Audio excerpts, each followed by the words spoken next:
Game on. Eat my dust, rookie. You are going down. This is the Game Wave, a Canadian-made console designed to compete with the PlayStation 2 and original Xbox by being geared towards a more niche audience of players looking for simple, family-friendly multiplayer games, as well as the evangelical Christian market of gamers. The Game Wave was a console that tried to do something different. It tried to bring families together in the living room and create a new wave in gaming. In reality though, it ended up just creating a tiny drip in the ocean of gaming, but it did release, and I've got one right here. How did this console come to exist though? What's the hardware like? Why did it fail? What were the games like? Let's find out. One more time. This is the Game Wave. In 2003, Richard Fast, a Canadian board game and toy inventor, had a vision of a console that would appeal to casual gamers who enjoy trivia, word games, board games, and family-friendly games. He's the guy who created Mind Trap, the board game. Did you know over 3 million copies of this game have already been sold? Really, that's pretty impressive. But I'm not surprised because it is a great game for anyone who likes to solve mysteries, puzzles, and riddles. In order to break into the, at the time, thriving gaming market, Richard formed a new company, Zappit Games, and teamed up with Nitric, a company that specializes in developing both consumer and commercial electronics and arcade machines. But creating a console isn't an easy task, especially when you're attempting to market the console to appeal to the budget of families just looking for a quick board game night. Richard went the extra mile though. He wanted the Game Wave to cost only 50 Canadian dollars, which is about 40 US. To pull this off, Nitric had to get help from a bunch of other companies, including Macrovision, National Semiconductor, Panasonic, and Altera.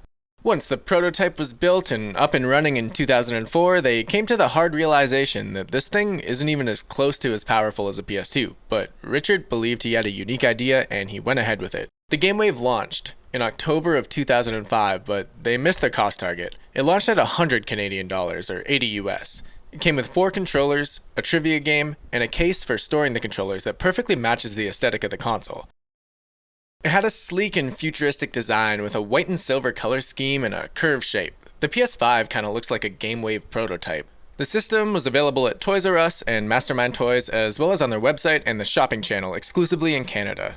You could even rent it from Blockbuster. But despite the availability and affordability, it wasn't selling very well at all, and within weeks it was quickly relegated to the clearance section, where it could be found for 50% off or less at the time. A small US release later didn't help either. Zappit realized that they needed a new strategy to market their console, and they decided to target an even more oddly specific niche, the evangelical Christian market.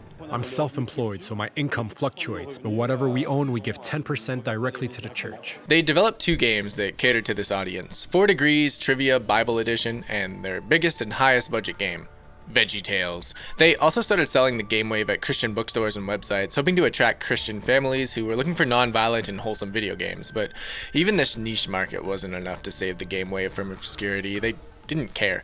But Zappit wasn't done trying. In 2008, they partnered with a company called Bzzz, which was a word-of-mouth marketing service that sent free samples of products to people who agreed to promote them online. The people were called Bzzz agents, and they could get free stuff and rewards for leaving positive reviews and spreading the word about the free things that they were given. Zappit hoped that by sending the Game Wave to these Bzzz agents, they could generate some buzz and interest for their console, but there was a catch. The Game Wave was one of the only items that was sold to Bzzz agents, not given away for free. They had to pay $50, and for that price, they'd get the console along with 4 controllers and 4 games. To me, that sounds like a sick deal, but at the time, the Bzzz agents didn't agree, so in 2009, they lowered the price even more, now down to $30 for the exact same 4-game package.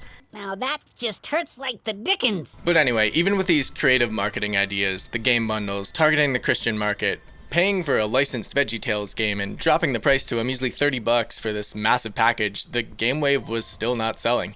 It's estimated that the console sold less than 70,000 units in its lifetime. So naturally, Zappit and Nitric had a lot of unsold stock that they needed to get rid of, so they had one last plan. Sell the Game Wave in India and develop a game specifically for the Indian market.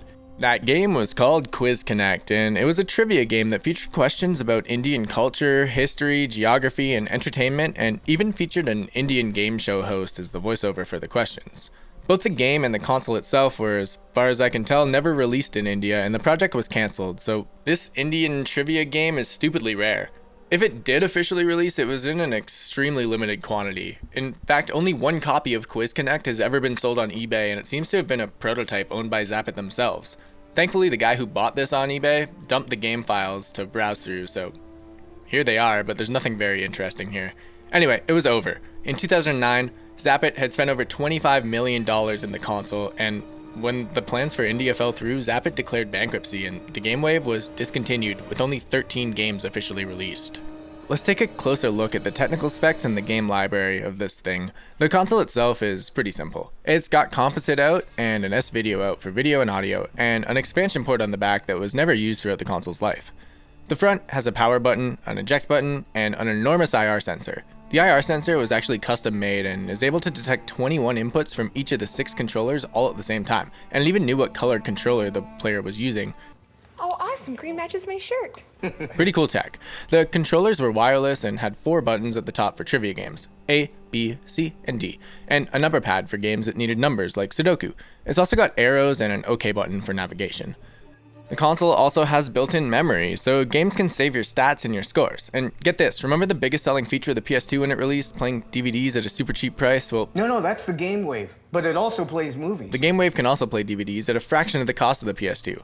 Worth noting, if you put a GameWave game into a normal DVD player, nothing happens. No message or error or anything. It just doesn't work. Also worth mentioning, even if you manage to find a list of ISOs of the GameWave games, which is quite easy to find, the thing has copy protection, so it just doesn't work. There's no emulator either, so. The games that did release, all developed by Zappit themselves, they vary in quality, but they all had one thing in common. They were designed for multiplayer gaming, with up to 6 players in some of them and 4 players in most of them competing or cooperating with each other. What did you do? Come back for a second helping of pounding? God gives me courage, not fear. You tell him, Junior! Hey, when I'm done pounding him, I'm coming after you. If you're gonna pound me, go ahead. But what's it gonna prove? That you're 3 times bigger than me?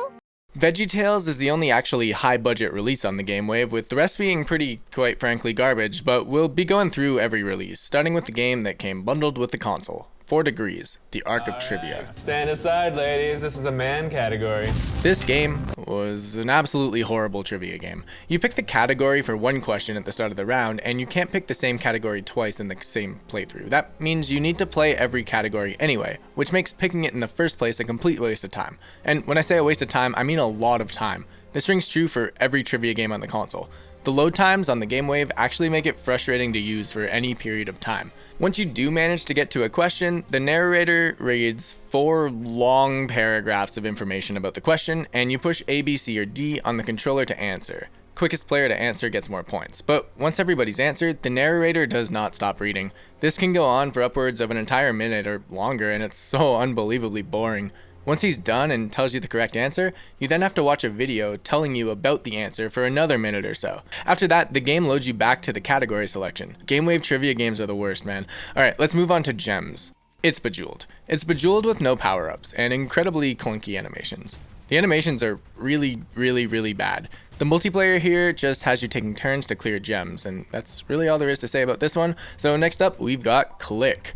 It's Wheel of Fortune, and it uses a trust-based system for the gameplay. If you guess the correct word, you say it out loud in real life, and the other players need to confirm that you answered correctly. Letter Zap. Well, it's Boggle. There's 2 modes here. One where you compete with your friends to spell words, and one where you share one large board. That's about it. Lock 5 is just Yahtzee, but it's played on a TV. Here it is here. And then Zap 21. Well, it's Blackjack. This one has some of the snappier menu transitions, but it's really nothing special. It's Blackjack. Sudoku is... Yep, this is by far the best single-player game on the console, and it's kind of nice to be able to use the numbers on the remote to play the game. The sound design here is pretty cool too, using calming water and bird sound effects while you play. And that's almost it. Other than VeggieTales, the rest of the games are all just different category trivia games under the Arc of Trivia label, as well as Rewind, which is just trivia with random questions instead of categories. VeggieTales Veg Out though, that's what you want the GameWave for. This is the only reason you'd want the GameWave. What is it? Well, like we said earlier, it's a Christianity-themed VeggieTales game. It's got 6 mini-games that all connect to themes of Christianity. It's fully voice-acted with animated cutscenes, and it's kind of alright. It's got 9 characters that you and up to 4 friends can pick from. Petunia's Crazy Caper is a game where you need to study an image and then answer questions based on what you see. Junior's Memory Mixin' Matchup is a card matching game where you've got to find 2 matching VeggieTales cards. This game's sick. It plays a bumpin' song while you play, and you just have to push the numbers on the controller that match the color when it flies by on the screen. It's got a bunch of different songs too, 4 in total, and they're all absolutely amazing. It's got this, this,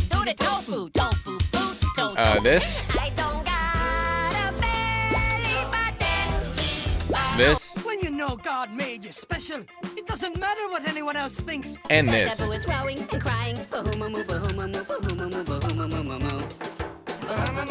Absolutely fantastic. Pause Grapes Scene Scramble is a puzzle game where you have to unscramble the picture tiles, which is absolutely terrible. I hate when games do this. Shout out to Barbie.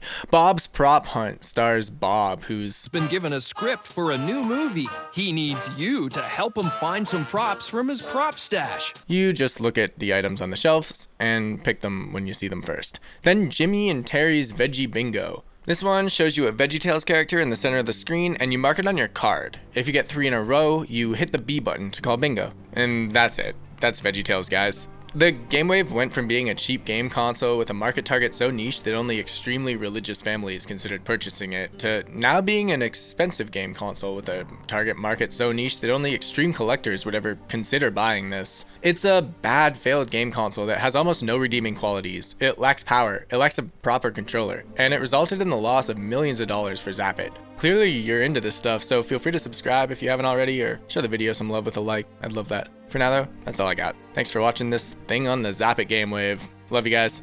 Peace.